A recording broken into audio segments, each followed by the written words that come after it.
C'étaient les plus grands financiers du monde. Extraordinairement riches, extraordinairement puissants et extraordinairement discrets. Ils se sont sortis de la misère pour devenir la plus riche famille d'Europe. Tout ce qu'ils touchaient se transformait en or, presque littéralement. Leur argent a remporté des guerres, sauvé des gouvernements, bâti des chemins de fer et influencé la politique mondiale. Partout où il y avait une guerre, ils étaient impliqués et ils étaient présents à tous les grands événements mondains. Leur fortune a également acheté les plus grands vins, les plus belles œuvres d'art et les plus somptueuses demeures.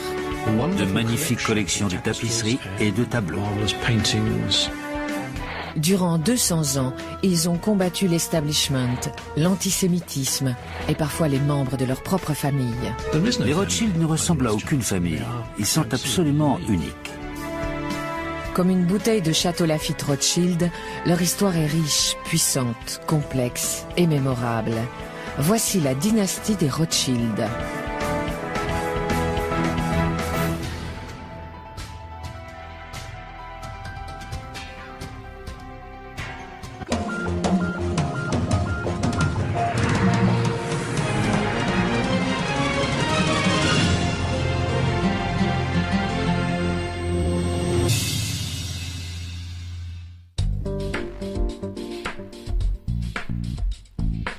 Printemps 1995. Un jeune homme de 25 ans fait une pause cigarette devant une compagnie financière. Il échange quelques mots avec un autre fumeur, Timothy Baraket, qui lui parle de son intention de lancer une société d'investissement. Quand le jeune homme lui propose ses services, Baraket hésite. Puis l'inconnu lui dit son nom. Il est Nat Rothschild, la 7e génération de la célèbre famille de banquiers. Bien qu'il soit jeune et relativement inexpérimenté, Nat est embauché. Nat Rothschild est entré dans le métier notamment pour être ce qu'on appelle un faiseur de pluie, quelqu'un qui peut développer une activité et lever des fonds. Bientôt, Nat ne se contente plus de réunir de l'argent, il l'investit et montre un grand talent pour la prise de risque et les investissements à fort rendement. Il s'est imposé comme un investisseur avisé dans le monde entier. Il mettait de l'argent dans les secteurs les plus risqués des pays émergents. Il a par exemple fait de gros investissements en Russie. La décision d'embaucher le jeune Rothschild sur son nom s'est donc révélée judicieuse. Icus Capital, le hedge fund créé par Baraket, est devenu une entreprise valant 14 milliards de dollars avec un taux de croissance annuel de 30%. Une nouvelle génération de Rothschild fait donc preuve de cet instinct légendaire en matière de finance. Je pense qu'il possède l'audace et la perspicacité typiques de sa famille. On dit maintenant qu'il pourrait devenir à terme le plus riche de tous les Rothschild, revitaliser et agrandir encore la fortune familiale. Si tel est le cas, ce sera un nouveau chapitre remarquable dans la saga d'une famille qui fascine depuis plus de 2 siècles. L'histoire des Rothschild commence au XVIIIe siècle dans le ghetto juif sordide et surpeuplé de Francfort. Mayer Amschel Rothschild, son épouse Göttel Schnapper et leurs 10 enfants, 5 garçons et 5 filles, mènent la vie très pieuse de juifs orthodoxes. C'était une existence sans grande liberté. Les portes du ghetto étaient fermées la nuit, le dimanche et pour toutes les fêtes chrétiennes. Les Juifs n'ont pas le droit de posséder des biens immobiliers, portent des insignes jaunes sur leurs vêtements et payent de lourds impôts. Comme la plupart des métiers leur sont interdits, ils ont du mal à gagner leur vie. Mais il est un secteur qui leur est ouvert, la banque, car leurs voisins chrétiens n'ont pas le droit d'accorder des prêts à usure. Bien qu'ils n'aient pas le droit de tenir boutique hors du ghetto, les Juifs pouvaient faire certaines choses, notamment le change et le prêt d'argent, ce qui n'était pas autorisé à leurs concurrents non-juifs. Le change d'argent est une activité importante dans l'Allemagne du XVIIIe siècle, car le pays compte des centaines de municipalités qui ont chacune leur propre monnaie. Or, Mayer Amschel est particulièrement doué pour les affaires. Il était très fort en calcul. Bien sûr, à l'époque, il n'y avait pas de calculatrice. Il faisait tout de tête. Il commence alors à revendre des pièces de monnaie anciennes, des médailles, des antiquités et des curiosités. il a aussi du flair pour repérer les opportunités commerciales. Il avait un grand esprit d'entreprise. Il a eu l'intelligence de comprendre que le meilleur moyen de réussir, c'était de se faire connaître auprès d'une grande famille princière de l'Empire austro-hongrois. Il a choisi le prince le plus riche, qui, par chance, vivait à proximité. Le prince Guillaume de Hesse-Kassel a fait fortune en louant ses soldats aux Britanniques comme mercenaires. Les Hessiens, comme on les appelle alors, se sont battus par exemple dans les colonies américaines. Mayer Amschel sait que le prince Guillaume a une passion qui pourrait être son ticket d'entrée à la cour, la numismatique. Il est allé voir Guillaume de Hesse-Kassel, lui a donné des pièces et a fait une partie d'échecs avec lui. Son but était de se faire bien voir, et très lentement, ils ont tissé des liens. C'est une décision avisée. Bientôt, le prince lui fait suffisamment confiance pour l'autoriser à investir de l'argent pour son compte. Il lui a donné environ 800 livres, ce qui était une grosse somme d'argent à l'époque.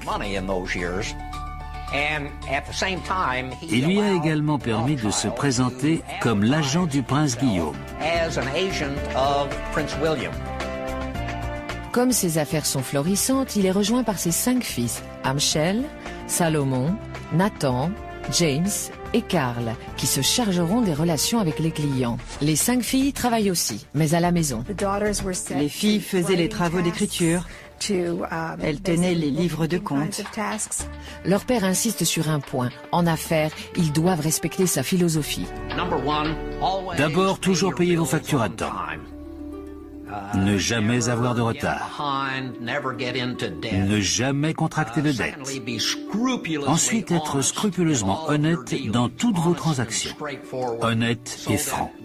Pour qu'il n'y ait jamais aucune suspicion de tromperie associée au nom des Rothschild. Cette approche porte ses fruits. En 1796, Mayer Amschel est l'un des 10 juifs les plus riches de Francfort. Mais le ghetto est trop étouffant pour Nathan, son 3e fils. Nathan était de loin celui qui aimait le plus prendre des risques et le plus audacieux. Il voulait affronter le monde. Il était impatient de quitter Francfort pour ouvrir l'entreprise sur le monde. Cet ambitieux jeune homme trapu, aux cheveux roux, pressent que l'économie anglaise en plein essor pourra lui donner sa chance. C'était quelqu'un qui avait un but et la ténacité nécessaire pour l'atteindre. Malgré son manque de maîtrise de l'anglais, Nathan s'installe à Manchester, le cœur de l'industrie du textile, et commence à exporter du tissu à destination de son père à Francfort et du reste de l'Europe. Il était extrêmement malin et déterminé. Il n'avait aucun loisir. Son seul hobby, c'était son travail. Il y passait toutes ses journées. Il était très ambitieux. En 1806, il consolide sa nouvelle identité anglaise en épousant Anna Barren Cohen, la fille d'un riche financier juif. Il s'installe à Londres et, avec le soutien de son beau-père, ouvre son propre établissement financier, N.M. Rothschild et Fils. Il n'a pas fallu longtemps pour qu'il acquiert une place de leader auprès de ses frères. Il était tous les matins à la Bourse de Londres, où il avait même sa place de prédilection à côté d'une colonne. Mais bientôt le destin de Nathan bascule. Les actions d'un ambitieux général français vont propulser la famille Rothschild vers des sommets en termes de puissance et de richesse.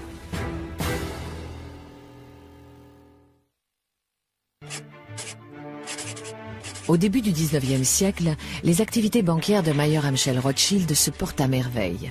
Son fils Nathan a fondé à Londres la branche anglaise de l'entreprise familiale. Pourtant, la situation de l'Europe est explosive. Sur le continent, l'empereur Napoléon Bonaparte est au milieu d'une longue campagne militaire. Après avoir conquis l'Autriche, la Russie et la Prusse, il a maintenant des vues sur l'Angleterre. Il s'est dit que le seul moyen de vaincre l'Angleterre, c'était de l'asphyxier économiquement. Son idée était d'instaurer ce qu'il a appelé le blocus continental, pour empêcher toutes les marchandises et tous les fonds de quitter l'île à destination de l'Europe. Les Rothschild, qui sont maintenant implantés des deux côtés de la Manche, y voient une opportunité commerciale intéressante, bien que risquée. Il se lance dans une opération de contrebande très lucrative. C'est Nathan, en Angleterre, qui en est le maître d'œuvre. Il a fait construire des bateaux spéciaux, petits et rapides, pour traverser la Manche. Et ensuite, un de ses frères à Paris organisait un service de ce qu'ils appelaient des post-boys, des coursiers à cheval, qui acheminaient les marchandises ou les lingots d'or très rapidement jusqu'à destination. Ce réseau de coursiers rapides et fiables transporte également d'autres cargaisons précieuses sur le continent, les informations. Les Rothschild savent donc, avant les autres, tout ce qui se passe dans le monde de la finance et de la politique. Ils avaient compris que l'information pouvait rapporter gros. C'est l'idée que des nouvelles précises peuvent être d'une importance capitale pour vos transactions financières. Les guerres napoléoniennes apportent un autre bénéfice aux Rothschild. Le prince Guillaume de Hesse-Kassel, le premier bienfaiteur de la famille à Francfort, est maintenant en fuite et il veut que sa fortune soit investie en toute sécurité. Il a dit à Nathan, faites ce que vous pensez être le mieux pour mon argent. Ce pécule a été une opportunité gigantesque pour Nathan. Nathan place les investissements du prince dans des actions anglaises et résout un autre de ses soucis.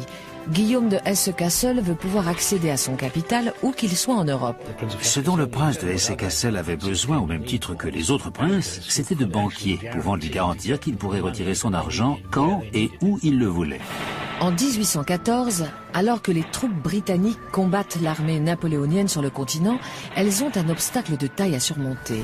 Le duc de Wellington, commandant des forces de Sa Majesté, va bientôt se retrouver à court d'argent, si bien que la Grande-Bretagne risque de perdre la guerre. On ne peut pas faire déplacer une armée sans argent. Il faut payer les hommes et il y a toutes sortes de frais. Mais comment envoyer l'argent nécessaire sur place? Il fallait passer par le type de banque que les Rothschild avaient créé. C'est ainsi que le 11 janvier 1814, Nathan Rothschild est officiellement chargé de financer l'avancée de Wellington sur le sol français. En puisant dans la fortune familiale, il doit acheter des francs français et les revendre avec des intérêts au gouvernement britannique. Pour les Rothschild, c'est un incroyable retournement de situation, car 20 ans plus tôt, ils n'étaient que des juifs opprimés du ghetto de Francfort. Aujourd'hui, le sort de l'Europe est entre leurs mains. Comme une marque de fabrique, les Rothschild vont compter uniquement sur les membres de leur famille pour cette opération risquée. Le jeune frère de Nathan, James, est ainsi dépêché en France. James n'était qu'un adolescent quand son père l'a envoyé en France pour réceptionner l'argent qui arrivait par bateau. Il devait le faire passer jusqu'en Espagne où se battaient les soldats de Wellington. Bientôt, l'argent parvient régulièrement jusqu'aux troupes britanniques, ce qui les aide à reprendre la main. Le 18 juin 1815, elles imposent une cuisante défaite à Napoléon lors de la célèbre bataille de Waterloo.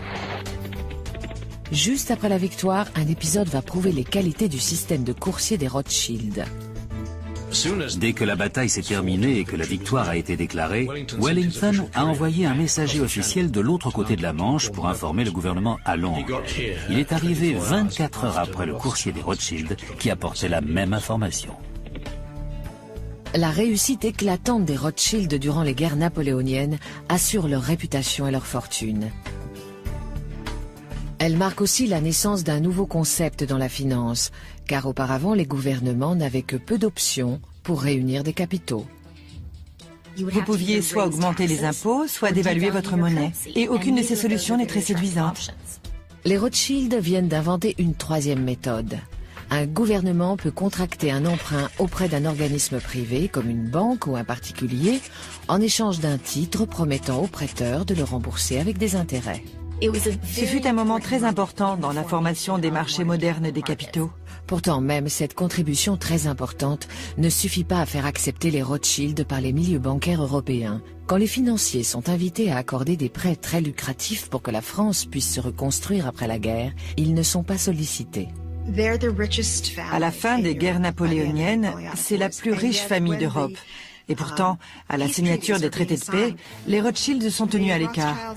On ne leur donne pas la place d'honneur. Ils sont toujours des nouveaux venus.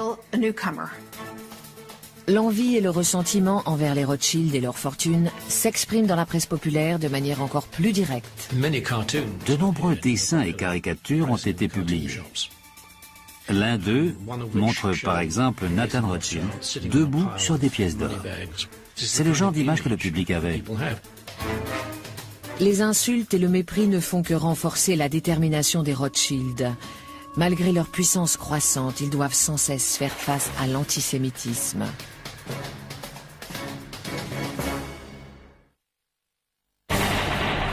Depuis la fin des guerres napoléoniennes, la famille est bien implantée sur le continent. Nathan et James dirigent les branches de Londres et Paris et sont devenus deux des hommes les plus riches d'Europe. Malheureusement, le patriarche Mayer Amschel n'a pas vécu assez longtemps pour assister à leur réussite. Il est mort en 1812 à 69 ans. Pourtant, son héritage perdure. Un accord de partenariat conclu avec ses 5 fils 2 ans plus tôt préserve son entreprise, mais leur impose certaines conditions. La maison Rothschild ne devait pas être divisée entre les garçons. Elle devait rester une entité et chaque fils en avait une partie. Aucune place pour les femmes. La succession passait par les fils. Aucune place non plus pour les étrangers à la famille, pour les gendres ou pour les non-juifs. Pour tout dire, les Rothschild sont tellement résolus à garder l'entreprise dans la famille qu'ils se marient même entre eux. C'était douloureux de donner une dot pour marier une fille. Alors c'était une bonne solution de la verser à un frère ou un cousin qui était aussi un partenaire en affaires. C'est ainsi que James, en France, épouse sa nièce Betty et que le fils de Salomon, Anselme Salomon, se marie avec sa cousine Charlotte. Sur 18 mariages, il y a eu 16 unions endogames. Pour un Rothschild, l'épouse parfaite était une Rothschild. Maintenant que leur partenariat est scellé, les 5 fils se déploient en Europe pour créer le premier réseau bancaire multinational. Dans les années 1820, Amschel reste à Francfort, tandis que Salomon s'installe à Vienne. Karl à Naples, avec Nathan et James toujours à Londres et Paris. Pour la famille, c'est un choix ambitieux et payant. Ainsi, ils ont pu mettre sur pied les fondations de leur dynastie dans plusieurs centres financiers européens. On voit que les 5 frères sont la base de la dynastie Rothschild. Mais leur ascension rapide et la nature transnationale de leurs affaires alimentent également les rumeurs antisémites, accusant la famille de sinistres complots, d'arrière-pensées et de manipulation. Le mythe qui s'est construit autour de la famille était celui de l'influence négative de la puissante famille juive. C'était sans fin et très pernicieux. Pour beaucoup de gens, on ne pouvait pas leur faire confiance. Quelles étaient leurs véritables motivations? Voulaient-ils vraiment être des citoyens français, par exemple? Ou bien avaient-ils une plus grande allégeance envers l'Empire austro-hongrois parce que le reste de leur famille vivait là-bas? De tous les pays d'Europe, c'est la France qui offre aux Juifs les meilleures conditions de vie, car depuis la Révolution de 1789, ils ont les mêmes droits que les autres citoyens. James et son épouse Betty profitent d'ailleurs pleinement de cette ouverture de la société française. Le salon de Betty Rothschild était très réputé. Son français était impeccable et ses manières très sophistiquées. Les Français l'adoraient. C'est elle, par exemple, qui a lancé la carrière de Chopin à Paris. Après avoir obtenu le titre de baron en 1822, les 5 frères deviennent officiellement barons de Rothschild.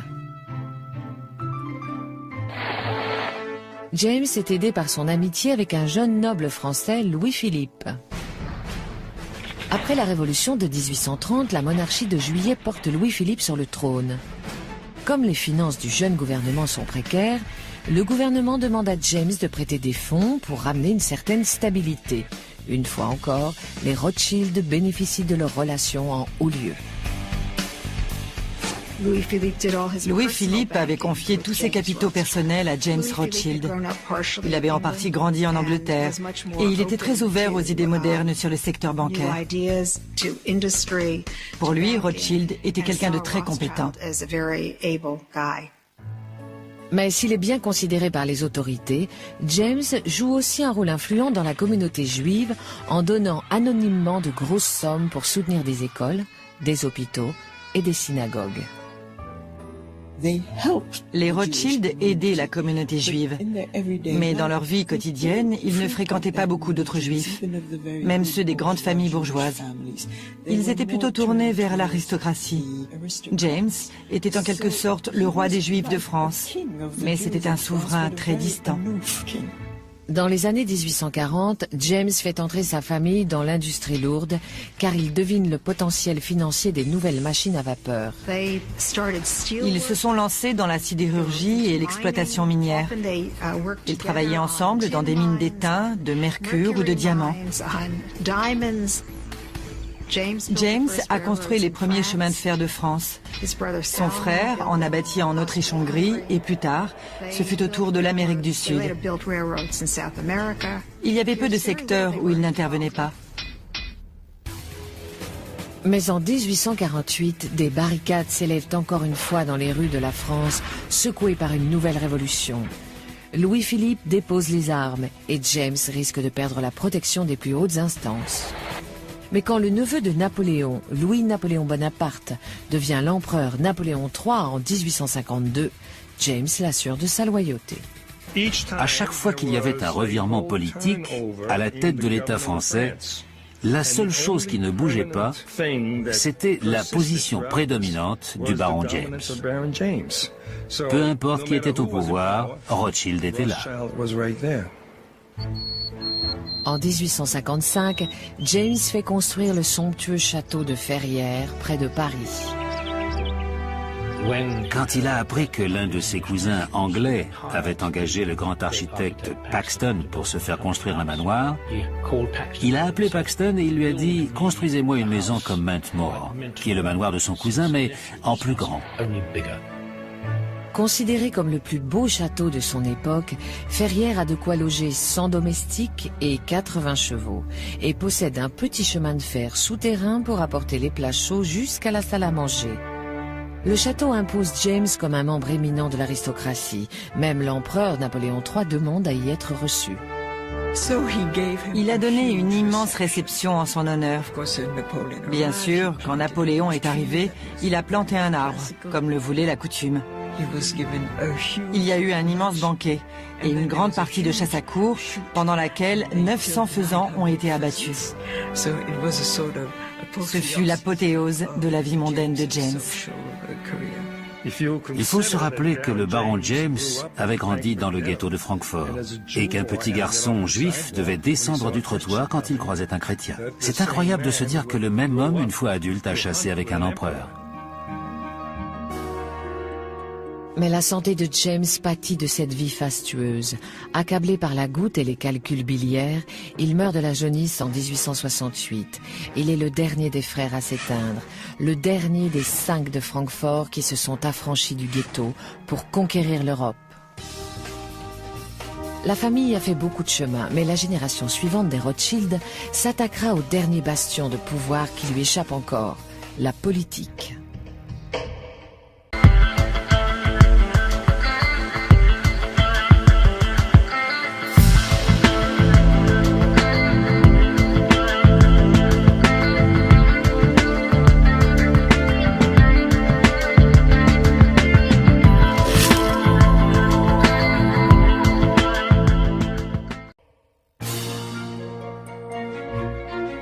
Au XIXe siècle, les frères Rothschild ont été les géants incontestés de la finance et des affaires. Pourtant, malgré leur fortune, ils sont toujours victimes d'injustices comme tous les juifs d'Europe. Même si la France leur a accordé la citoyenneté, d'autres pays restreignent toujours leurs droits. Même en Angleterre, il faut savoir que les Juifs avaient le droit de vote, mais pas celui de siéger au Parlement. Et leurs enfants n'avaient pas accès aux grandes écoles comme Eton, Rugby, Cambridge ou Oxford. Ainsi, en 1836, quand le fils de Nathan, Lionel, prend les rênes de la société à Londres, il y voit l'occasion de faire tomber des barrières. Les réformes sociales balayent la Grande-Bretagne, où le droit de vote est par exemple étendu à la classe ouvrière. Et un nombre croissant de gens pensent que les minorités britanniques, comme les catholiques ou les juifs, doivent obtenir l'égalité. Lionel s'intéressait au secteur bancaire, mais avait également des aspirations politiques. À ses yeux, son père avait posé les fondations nécessaires pour que la famille Rothschild fasse plus que des opérations bancaires, et il s'est présenté au Parlement. En 1847, Lionel de Rothschild est candidat dans le district de la City, le quartier des affaires, où il est connu et populaire. Il est largement élu, mais pour entrer en fonction, il y a une condition qu'il n'est pas en mesure de respecter. Lionel devait prêter le serment traditionnel de tous les députés en jurant sur sa foi chrétienne. Logiquement, il a dit « Je ne peux dire cela en toute bonne foi ». Du coup, il n'a pas pu entrer en fonction. Il se représente, est réélu et une nouvelle fois ne peut pas entrer au Parlement. À chaque fois, il a remporté le scrutin et le fonctionnaire présent n'a pas voulu reconnaître son élection. Donc bien que très privilégiés, les Rothschild étaient quand même en butte à de l'antisémitisme. Au bout de 10 ans, un arrangement a été trouvé et Lionel a pu siéger après une prestation de serment modifiée pour l'occasion. Dans son rôle de député, Lionel se comporte comme un véritable gentleman anglais. Il reçoit l'élite de la bonne société dans son château de Piccadilly et ses 3 fils, Natty, Alfred et Léopold, se font construire de magnifiques demeures à la campagne. Ils étaient si éminents dans la région qu'on la surnommait le Rothschildshire. Ils avaient fait construire des demeures fabuleuses comme Mantmore, Tring et Ascot. C'est le château d'un cousin, Ferdinand, qui a la plus belle de toutes les propriétés des Rothschild. Selon moi, le plus magnifique est le manoir de Whetstone.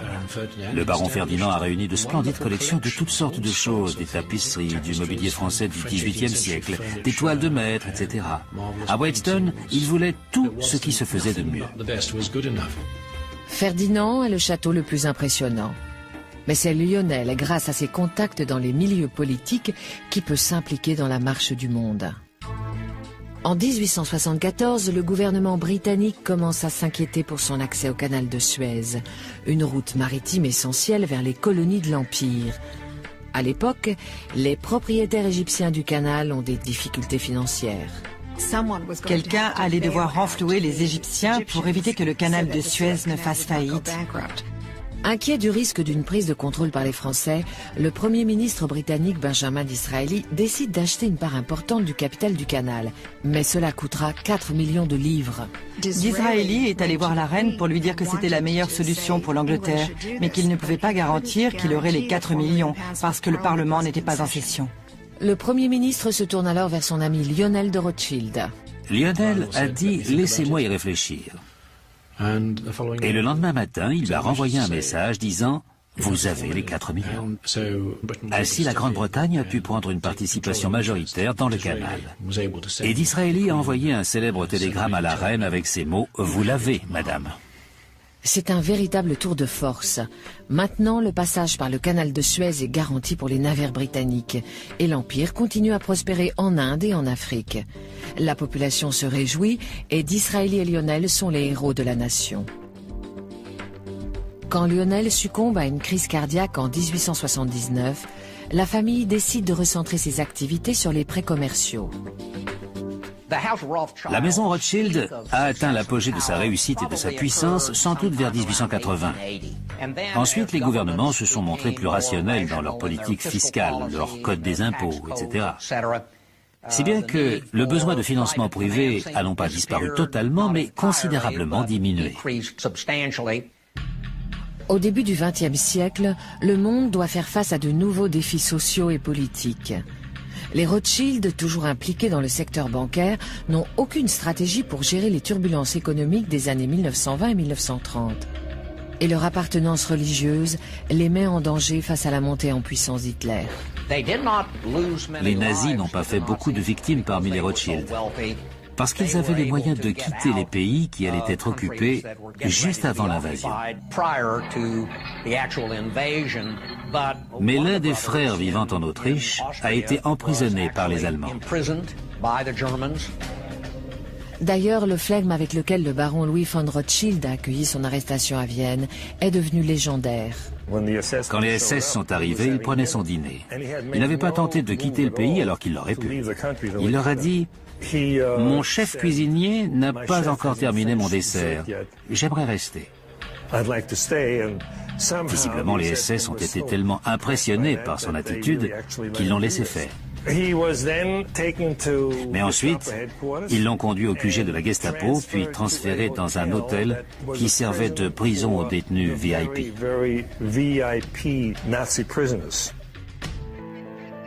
D'autres membres de la famille n'ont pas eu autant de chance. Bien qu'elle ne soit pas juive, Elisabeth, la femme de Philippe de Rothschild, est déportée dans un camp de concentration dont elle ne reviendra pas. Tandis que les Rothschild fuient les nazis, bon nombre de leurs biens abandonnés sur place sont tout simplement pillés. La Seconde Guerre mondiale a été un désastre. Bien sûr, tous leurs biens ont été confisqués par les Allemands, en France, en Autriche, en Hollande, en Belgique, sur tout le continent. Leurs magnifiques demeures et leurs collections d'œuvres d'art ont été pillées et tout a disparu. Après la guerre, les membres de la famille rentrent peu à peu chez eux. Beaucoup tentent de retrouver ce qui a été perdu. Les chevaux de course sont récupérés en Allemagne, de même que certaines œuvres d'art. La vie a repris son cours, mais bien sûr, l'extravagance d'avant n'est jamais revenue. Mais pour eux, tout a recommencé. Parallèlement, les Juifs d'Autriche avaient été totalement exterminés. Il n'y avait plus rien ni personne. Il semble bien que les Rothschild ne retrouveront jamais la place de choix qu'ils occupaient au XIXe siècle dans le monde de la banque. Mais pour autant, ils restent au premier plan, se tournant vers un autre secteur qu'ils vont révolutionner par leurs innovations et leur détermination.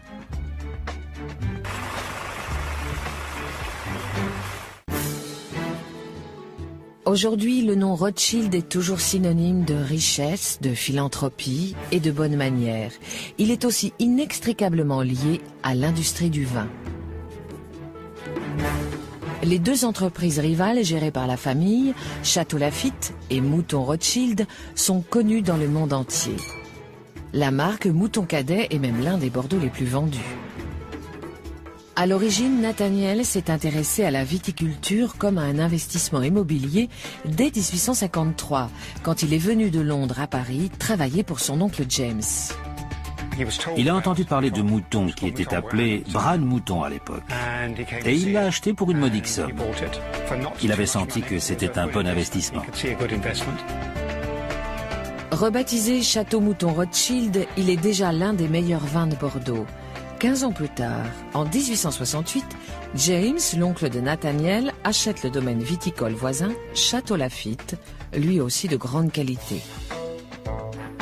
Le fait qu'il achète un vignoble plus grand juste à côté de Mouton a bien sûr créé une rivalité entre les deux branches de la famille. Au fil du temps, elle a été mi-sérieuse, mi-amicale, mais il y a toujours eu une concurrence entre les deux propriétés des Rothschild. Château Lafite était l'un des plus grands crus français. C'était un vin que l'on servait aux invités de marque pour les grandes occasions. Voici la cave de fermentation. À l'époque de la récolte, en septembre-octobre, nous remplissons les cuves des grappes de raisin récoltées dans nos vignes. Mais au début, il y a une distinction cruciale entre les domaines Lafite et Mouton. En 1855, les vins français sont classifiés. Château Lafite fait partie des 4 vins qui obtiennent la prestigieuse appellation premier cru. En revanche, le Château Mouton Rothschild n'est que 2e cru. Nathaniel est furieux, mais c'est son arrière-petit-fils, le baron Philippe, qui défendra la cause de la reclassification.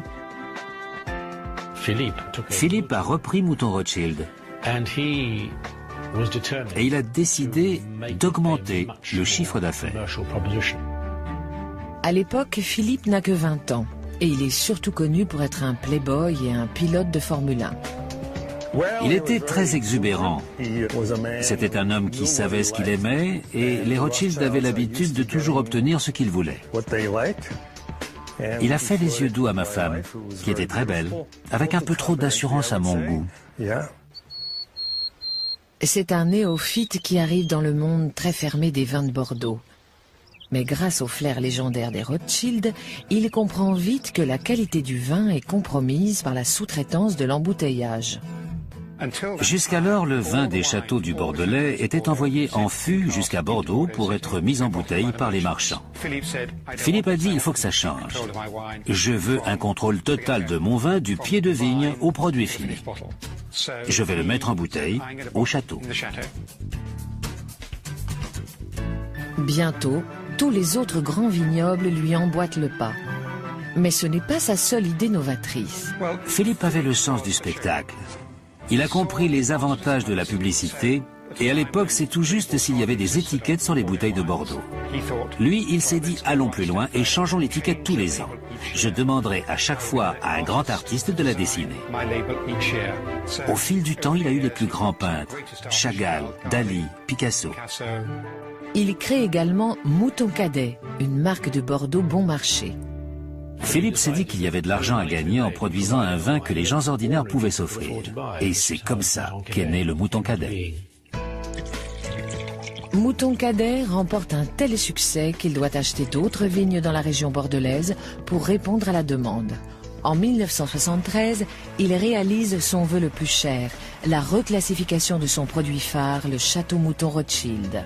L'une des ambitions de Philippe, quand il a repris le domaine dans les années 1920, c'était de faire réviser la classification. Ce qui lui a pris une cinquantaine d'années. Et finalement, Mouton Rothschild est devenu un premier cru sur décret du président de la République. C'était la première fois qu'un changement de classification était accordé. Et je pense que ce sera la dernière. Seul un Rothschild pouvait l'obtenir.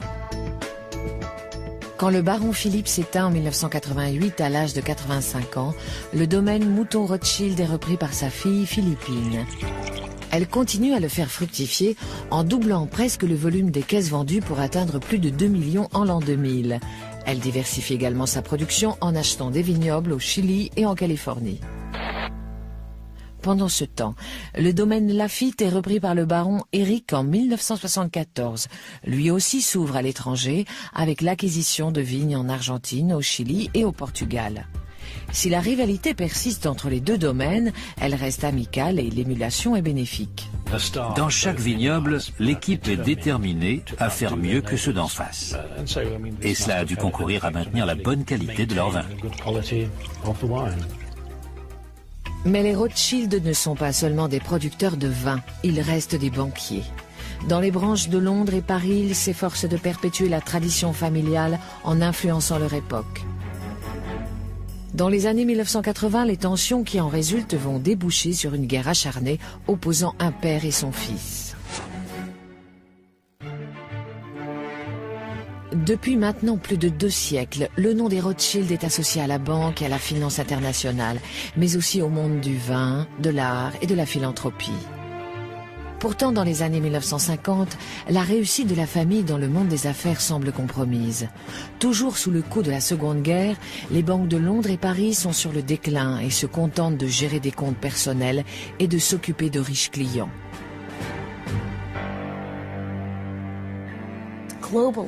L'économie mondiale s'était considérablement développée depuis le 19e siècle, et notamment hors d'Europe. Inévitablement, les opérations menées sur le continent européen avaient moins d'importance qu'avant. À la fin des années 1970, Jacob Rothschild, l'arrière-arrière-arrière-petit-fils de Nathan Mayer, entreprend de revivifier la branche anglaise. Impressionné par les résultats de banques d'affaires américaines comme Merrill Lynch et Goldman Sachs, il veut étendre ses activités en ouvrant la sacro-sainte entreprise familiale à des investisseurs étrangers. Jacob voulait que la maison Rothschild rejoigne le club des grandes banques d'affaires et qu'elle ait une structure plus ouverte sur l'extérieur pour pouvoir s'impliquer sur les marchés et créer des tables de change et vendre des titres, des valeurs, des créances, etc. Mais Evelyn, son cousin et rival pour la succession, défend une voie plus progressive et prudente. Il veut que la banque reste une entreprise réservée à l'élite. Il ne faut pas investir sur les marchés et prendre des risques en vendant de gros volumes de titres. On ne risque pas son argent sur ce type de transaction. Il faut maintenir ses capitaux au niveau minimal sans les mettre en jeu et au contraire, vendre très cher ses conseils aux autres. C'est la vision d'Evelyn qui finit par l'emporter et Jacob perd sa bataille pour le contrôle de l'entreprise familiale. Mais la surprise vient du père de Jacob, Victor, qui soutient son neveu Evelyn contre son propre fils. Cette lutte de pouvoir divise la famille. C'est le premier grand conflit depuis la création de la banque au XVIIIe siècle. Jacob claque la porte en emportant ses clients et fonde Rothschild Investment Trust. Jacob en a fait un établissement de grande envergure qui investissait dans toutes sortes de choses et ça a très bien marché. Lui et son fils ont une fortune estimée à environ 3 milliards de dollars. Evelyn reste à la tête de NM Rothschild. Sa vision d'une banque haut de gamme est elle aussi lucrative car les grandes banques d'affaires perdent de leur attrait. De nombreuses corporations ont préféré se faire conseiller par de petites banques élitistes, en se disant qu'elles risquaient moins d'être soumises aux conflits d'intérêts qu'on peut avoir quand on fait à la fois du conseil et des transactions sur les marchés. Pendant ce temps, de l'autre côté de la Manche, la branche française est dans la tourmente. Depuis 1944, elle est dirigée par l'énergique Guy de Rothschild qui a reconstruit l'empire familial en diversifiant les activités de la banque, de la gestion des investissements à celle des comptes courants. Le baron Guy était l'archétype de l'aristocrate français. C'était un homme mince avec un goût impeccable.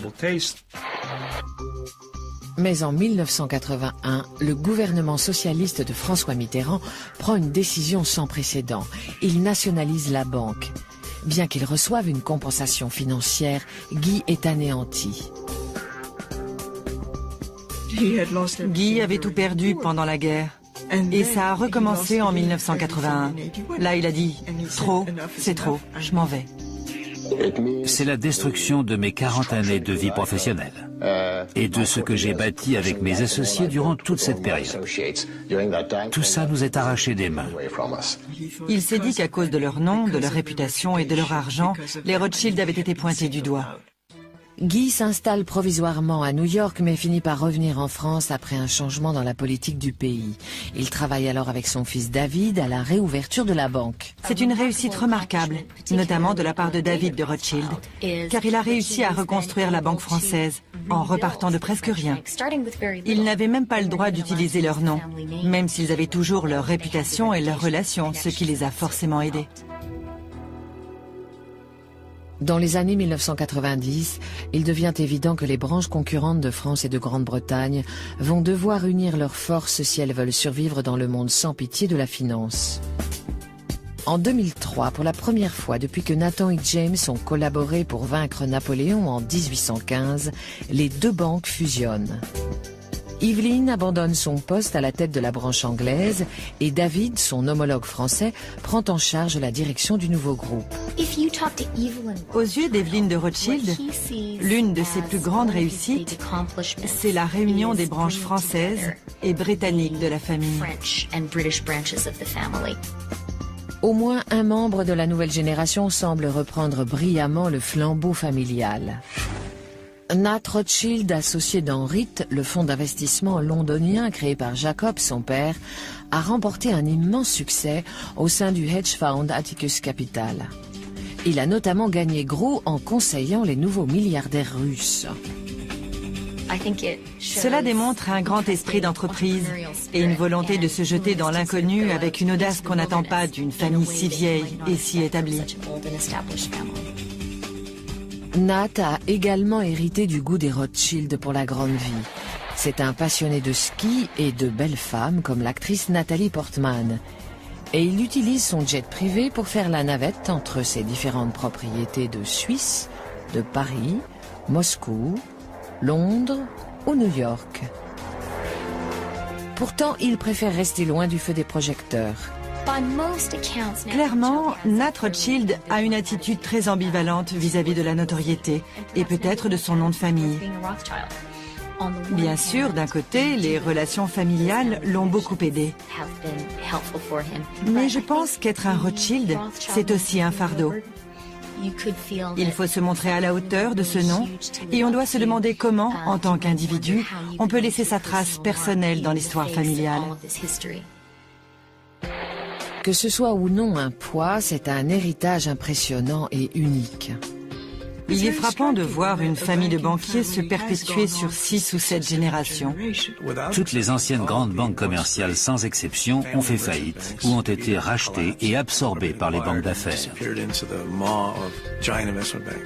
Ce qui me fascine le plus chez les Rothschild, ce n'est pas tant leur immense fortune ou leurs opérations financières, que leur intelligence et leur talent immense qui se manifeste génération après génération.